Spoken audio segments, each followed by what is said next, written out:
Коллеги, доброго дня. Hi, everyone. It's great to see you here after a very important flagship session with the Nobel Prize winner. We're starting our session, and we're going to discuss the following: how to grow a company from startup to a unicorn. I am confident that many of you are not just interested in this issue, but it's of critical importance, and to learn about the ways to ensure that growth. I think we can actually talk with Dmitrii Chuyko and Yvonne Liao, someone who has achieved that. Dmitrii, let's start with you. Whoosh, a kick sharing service. Anyone who doesn't know what Whoosh does? One person? Two, three?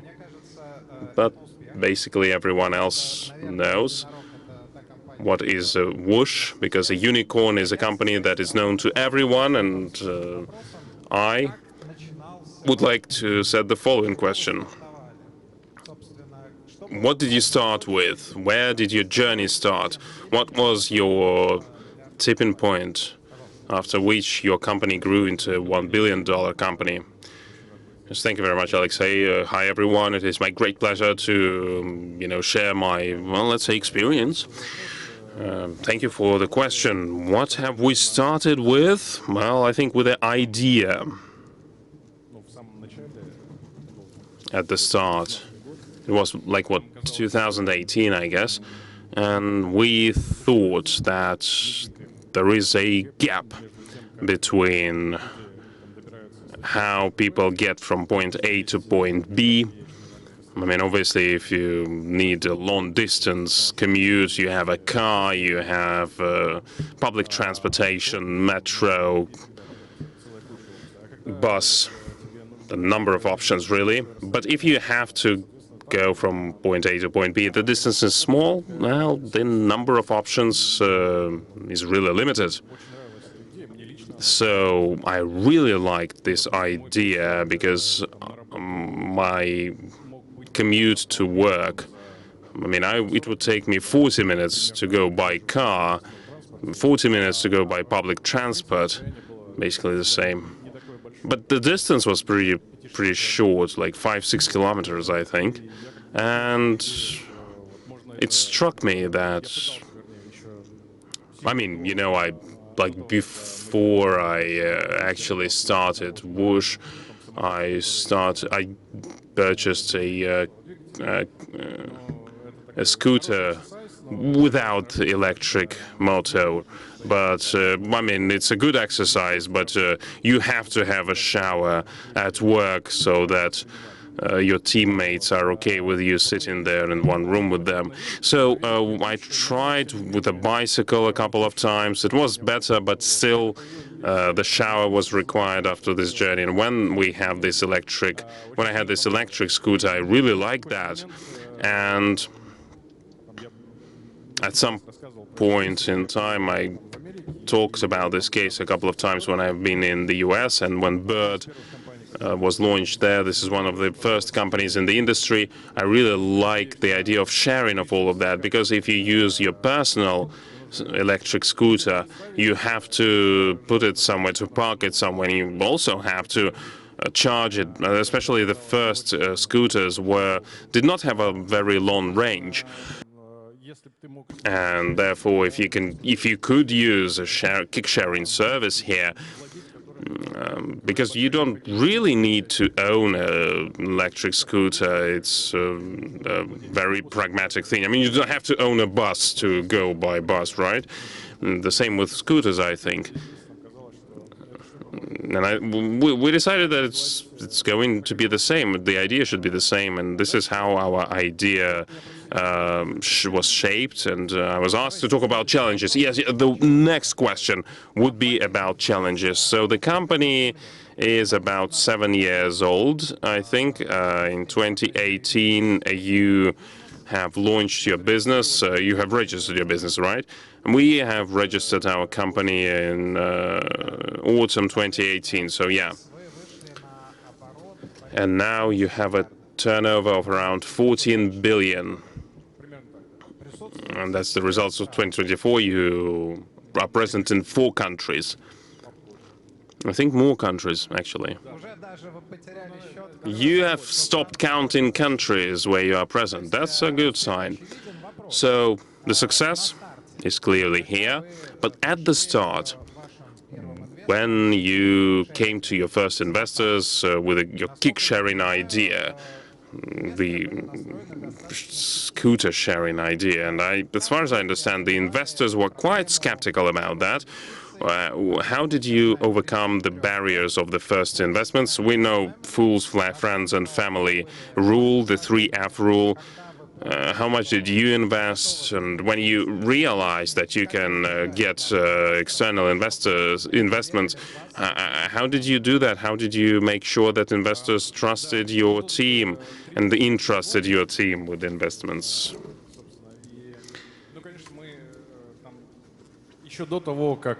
Well, even before we have launched anything, even before we had any revenue, we invested a lot of our own money, and we wanted to launch the service in 2018, but since we were not able to work out the electronics, we had to go to the start of 2019. And the initial business plan that we had, I had a short slide deck, by the way, like Uber-style presentation, and we had a two-way road, a forking really.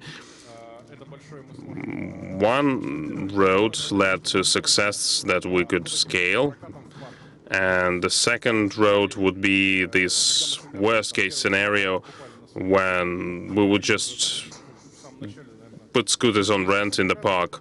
We bought 200 electric scooters using our own money, and we stored it in 20 square meter office in Luzhniki, and we were working there, and developers and all the rest. It was like 20 people working there.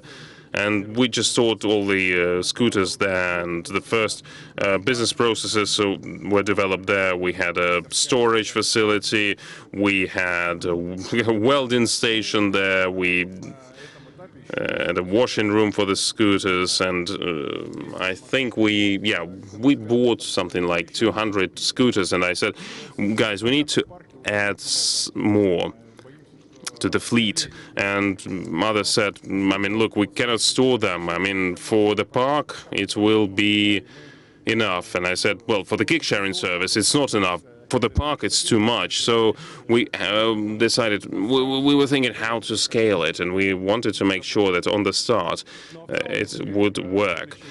But if you talk about raising funds, I think that overall in Russia, maybe 7 years ago, and I think this problem remains. The problem is the following: when you are at the initial stage, when you have an idea and you have test-driven this idea and it kind of works, it's very hard to get some seed funds to scale, and it's very difficult to do that because not a lot of business angels and investment funds that invest on the seed stage in Russia. I think now the situation is a bit better, but still quite challenging. I think those who are present here, they know that to raise money, it's very difficult to do that. And we want to get a life hack. There is none. Just resilience and, being defiant, going forward. We thought about some support mechanisms, some discounted loans that we could get with a minimum collateral or no collateral whatsoever. And at some point in the state corporation, we were able to get some loan for our corporation when our money dried up. And we decided that since there was no investment money, we decided to change the model, and we launched a franchise, and that franchise helped us to scale at great pace, because I do believe that Russia has a lot of entrepreneurs who are ready to invest and risk. And thanks to franchise, we were able to go through this first barrier, the first stage where you had to scale your business from 1,000 scooters to like 5, 7, 10,000 scooters.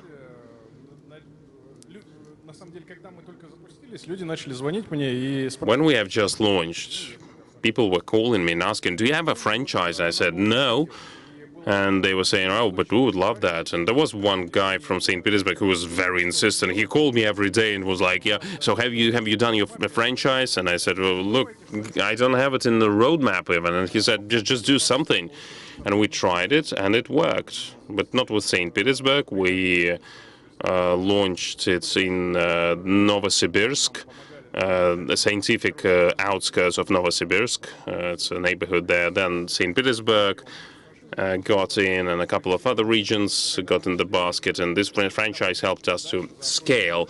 And when we proved the model, when we have test-driven it, we were able to work out the first seed investments with the first investors, and with this seed money, we were able to buy back the franchise. So basically, we used the franchise as a funding on this stage, so as to grow a little bit more, and so that there is an opportunity to raise investment on loan funds. That's a very unorthodox model, because basically you have found the people who believed in your ideas and supported your project. They found us, I mean, and we just took advantage of that opportunity. Due to that interesting step, and by 2025 you had a large-scale growth. You opened in 25 cities. Your revenue increased dramatically. You have become a billion company, 4 billion. That's the revenue. And as far as I understand, you have become a very notable player on an urban landscape, because our urban infrastructure, our Soviet and post-Soviet cities, are not really designed to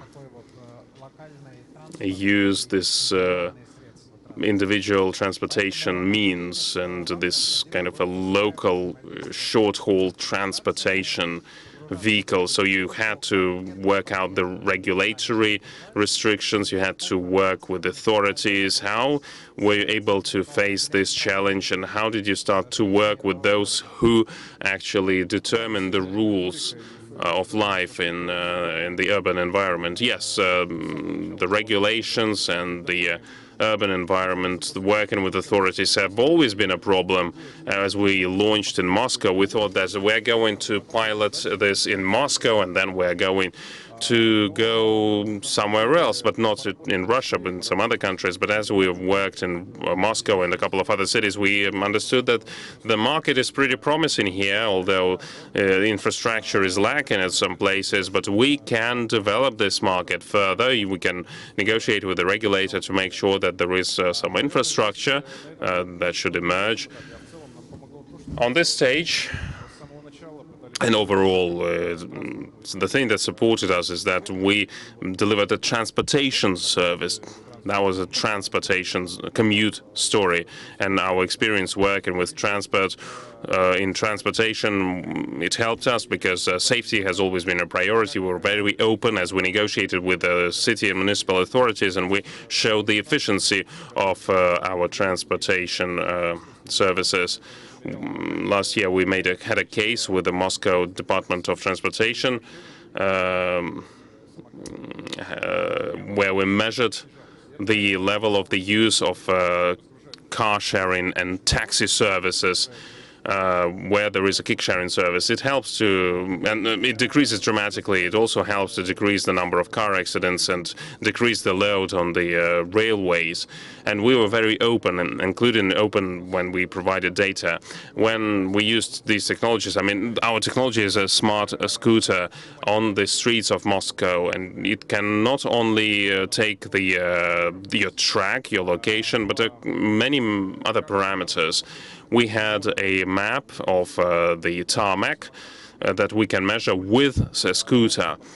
We can measure the tarmac, we can measure how many ditches it has and cracks and other things. And we can give this information to the city, and the authorities like that information. We had special air sensors on the scooters that helped to monitor the quality of the air where the pollution is high. And we share this information with the city authorities, and we have always been trying to build this direct relations with the authorities. We have been always actively working with the municipal and city authorities, and we try to hear their problems, to appreciate their problems and challenges, and we were good in communicating our challenges to them, and this is how we developed some zones that had a very strict speed limit, and zones with no vehicles allowed. And because everything that is created, everything is done within the dialogue. And the model that we have created in Russia is smaller than the one that we had before. It is very much different from the model that the companies in Europe and the USA they used to use a free float system where you can leave a scooter wherever you want. Our first system had this kind of parking points where you had to park the scooters, and it has also been discussed with the authorities, because as we were preparing to launch in Moscow, we thought that free float is good, because we thought, okay, you go to exactly your entrance to your residential block, or exactly the entrance of the office, and just leave the scooter there. And the authorities did not like that. They said that it will be a mess. You should use a city parking, and you should have scooters there. And we thought that nothing will work. The business is going to fail, because this is a last mile transportation. Parking is not going to work. You have to move that last mile. But this last 200 meters from the parking to your entrance to the residential block or office is not such a problem. You can walk. I mean, so this story was not that problem, did not put such problems on our agenda, but you can have a more organized infrastructure in terms of operations and maintenance of the scooters. So yeah, you have to engage in the dialogue, and because this is a direct story, to develop the regulations. So, as far as I understand, in order to build a productive cooperation, you and city authorities had to agree, and you had to prove that the city will be useful in terms of reducing the traffic, in terms of additional data that you can gather by using scooters as IoT tools, like additional sensors. And of course, it's a matter of regulation, how the process of interaction with e-scooters should be arranged, like speed limits and the parking points. All these regulations was as a result of your dialogue with city authorities. Of course, we try to push city authorities to develop this regulation, because e-scooter was something new. It has never been in the rules. In the traffic rules, and we were actively engaged in cooperation at federal and local levels in order to make sure that this regulation gets created, because road traffic rules used to have a very vague definition of scooter. Somewhere it belonged to a bicycle type of transportation, somewhere it belonged to a bike, and somewhere it belonged to a pedestrian, so they were regulated differently. One thing is pedestrian, and the other thing is a bicycle or a motorbike. A motorbike needs to be regulated. Well, I believe it's a life hack to those who are present here on the side of startups and those who are planning to launch large-scale startups to conquer the world this way, or at least to conquer our cities, please plan right away how this startup will also fall into regulatory environment, regulatory framework, because without regulatory framework, it's difficult to implement it. But let's get back to development stages of the project. So at some point, you realized that developing financial-wise using your model is not enough, there's not enough revenue, and you decided to go to an IPO. It was 2022, as far as I know, and it was the only tech company that did an IPO in 2022 in Russia. And I guess in terms of the market conjuncture, it was quite risky. So what prompted you to make an IPO, and what were your key learnings as a result of that? Yeah, in 2022, when we were talking about IPO in the middle of the year, we started thinking and talking about this. Everybody told us we were crazy. But in 2021, our business had scaled quite significantly, and we saw a lot of opportunities in terms of other markets where we can tap into the markets that we could go into. And in 2021, we drafted the plan that we need to unfold international segment. We need to go global, and in order to do that, we need investments. And we started talking to bankers of large international banks, American banks as part of that. And we were aiming at IPO particularly because we were thinking to do an IPO not in Russia but globally. And we built all the strategy toward that, which included going global at the start of 2022, scaling in global markets, and then raising additional funds through IPO so that in those markets we could achieve more and we would be endorsed. But 2022 happened. In February of 2022, we were in the middle of launching our business in Portugal, in Hungary, and in Poland. Portugal was at the most advanced stages. Hungary was in the middle, and Poland was baby steps, the first baby steps. And when the 2022 happened, of course, we tried to continue launching, we tried to continue rolling out, but rolling it out on behalf of a Russian company was impossible. We had to sell this franchise. And franchise got going, actually. And sometimes franchise got going. By summer 2022, I guess we rolled out Portugal, then we rolled out Hungary using franchise model. But back then, we already understood that scaling in Europe would not be possible. It's unlikely. And the first results from those markets were much worse, significantly worse than the results in Russia. Because Europe already had competition, the market was not blue. Perception of scooters, the Russia transportation was different. We had to invest in marketing a lot, and also we needed to needed a lot of investments in order to promote ourselves in the market because we had to compete with other market players. Then we decided, let's take a step back. Let it be franchise, but we'll see what we can do in Russia, how we can develop further in Russia. Because in Russia, still, we had quite a lot of potential. And in the middle of the year, we realized that we issued bonds, and the market responded very well to our bonds issuance in the financial market. And we decided, why not do IPO in the end of the year, if it's okay? And we started getting ready to IPO in Russia. And we aimed into a certain window of opportunities and aiming to make an IPO. And it worked. Luckily, it worked. And it allowed us to scale quite significantly in further years. We scaled in Russia. We tapped into South America and to grow business. Dmitrii, thank you very much. I think this story deserves a round of applause. Thank you very much. Now, let's ask the second speaker, Yvonne. Let me welcome you. I'm very happy you're in Moscow. I'm happy that you're visiting us here. We're very happy to have you. And I would like to say a few words about Squirrel AI Learning, about the company. It is represented by Yvonne here today. This is one of the largest ad tech companies in China.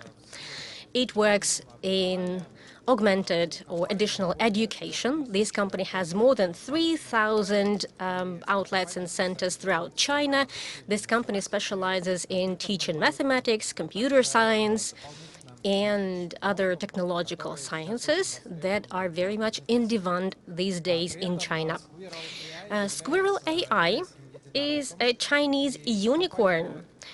The company another company that was established approximately at the same time. It was established at the same time as Whoosh, and Squirrel AI has gone through a long journey. Yvonne, my question to you is the following. Could you explain how you started? What was the first stage of the company development? And where did the idea come to establish this platform and this technology to the founder? I'm happy to be here and to share with all of you. Before Squirrel AI's story, I would like to share that whatever high tech we share over here sounds cool, but I would think that humanity is something that is very important and valuable for us. So there is a Chinese proverb said, 幼无幼以及人之幼. The translation is love and take care of your neighbor's children like your own. Along the road, we think that the sparkles in children's eyes might be the most beautiful and precious thing in the world. And talking about Squirrel's AI, we started to build our AI adaptive engine since 2014.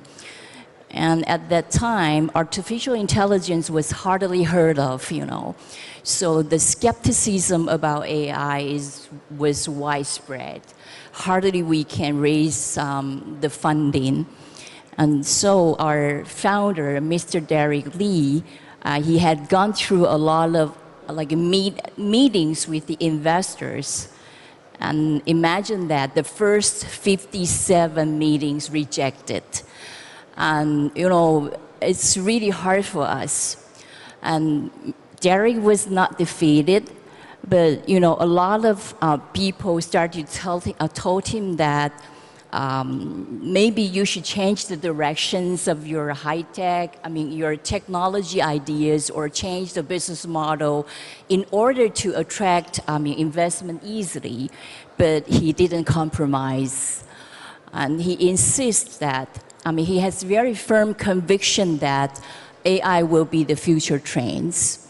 And so he's a person who never gives up. And he kept meeting a lot of even more investors. And there's one funding group called Qingsong Funding Group in China. This company used to survey, before they invest, they used to survey 1 year before and try to see which company is the most potential in the market with profession experts, so it might be successful in the future. And eventually they select Squirrel AI. They invested 20 million RMB at that time. And another investor, Mr. Yu, he is from New Oriental Group, education group, which is a listed company already at that time. And Mr. Yu is a very good friend of Derek, and they know each other very well. And he thought that, in the future, AI teaching will replace the human teaching eventually.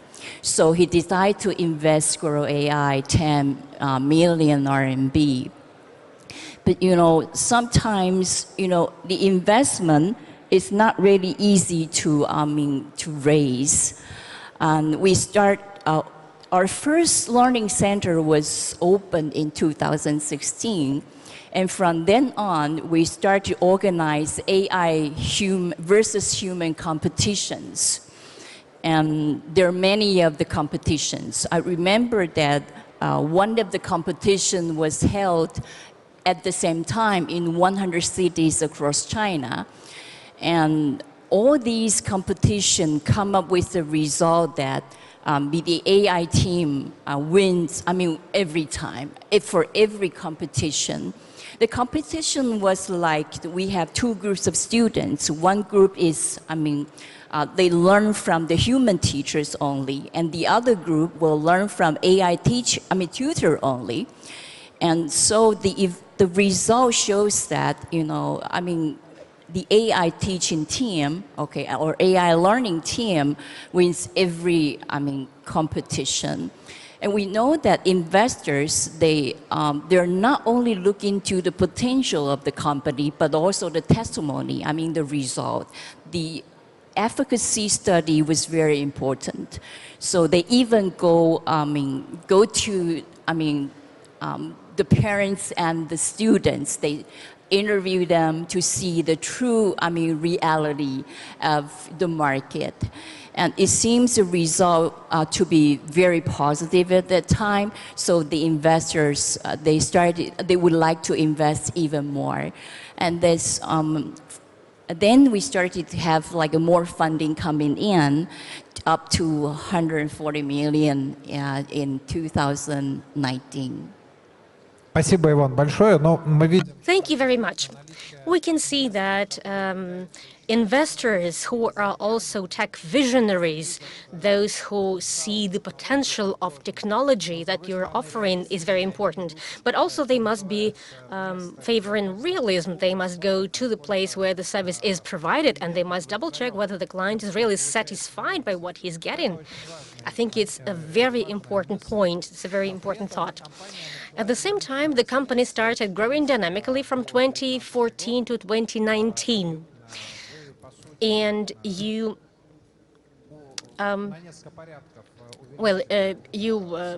increased the revenue by a few fold. But in 2019, there happened a number of events that significantly impacted your model. As Dmitrii said, Dmitrii was talking about 2022.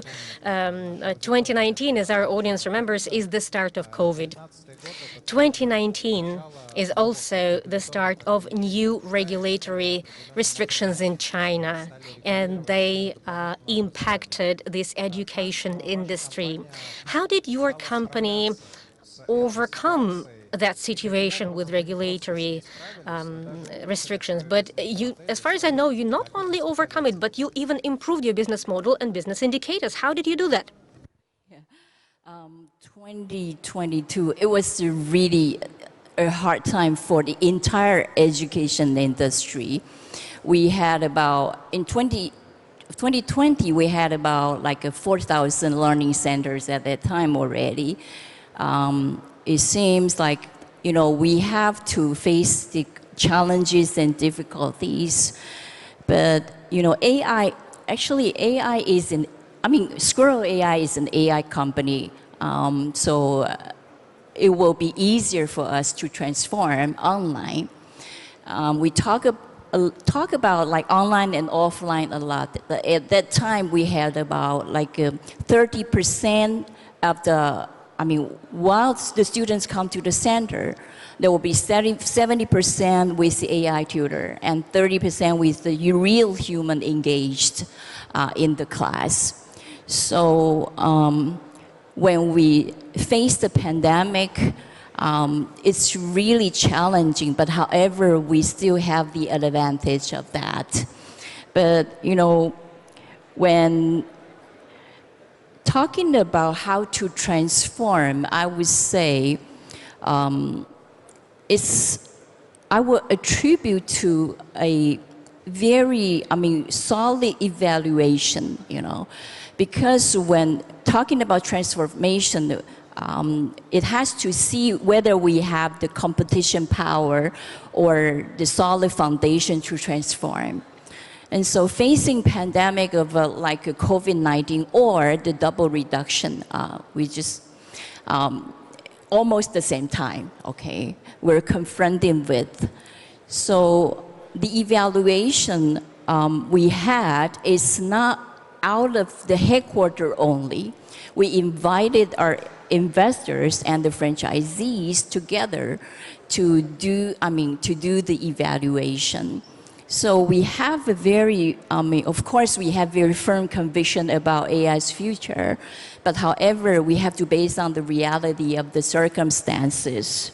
So the evaluation, if the answer was yes, then we go for a transformation. But if the answer was not, we're not capable of having the transformation, we might go get bankrupt at that time. So it was a very challenging period of time. But after we had a very thorough discussion with our investors and the franchisees, based on all these results that we come up with, evaluation results, and we think that we are capable of doing the transformation. And we started the new business model rather than selling accounts. We started to sell like learning tablet. And building up, opening self-study service center, which means that we don't need teachers in the classroom at all. So it's 100%, like AI teaching. That's something very unique, but most of the competitors, they might not be able to do this. But because Squirrel AI is because our engine is like adaptive learning, really personalized. One thing that is very important is that our system, adaptive learning system, is designed to achieve a level 5, 100% autonomous learning. And according to Ernst & Young's research, the artificial intelligence in education has 6 levels. And level 5 is the highest level, which means that you don't need any human teachers engaged in class at all. So that's how we can proceed the transformation more easily than the others. And during the process, actually, still we face a lot of challenges and difficulties. And at the very beginning, in 2014, through 2019, people hardly can accept like 100% autonomous learning because most parents, they would think that we need teachers in class. Without teachers, how can learning happen? So with that time, we still allow 30% of the human teachers engaged. But after pandemic and after the double reduction policy, which let us go to a next stage, which 100% autonomous learning will be possible. And especially after ChatGPT, most people, started to know, AI more, then, 100% autonomous learning become acceptable by the parents. Yeah, will be, so this is how we go through.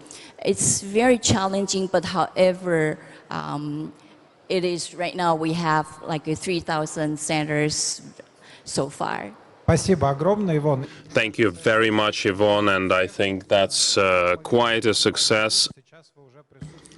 As we can see that you are now present in a couple of countries in the US and you're actively expanding.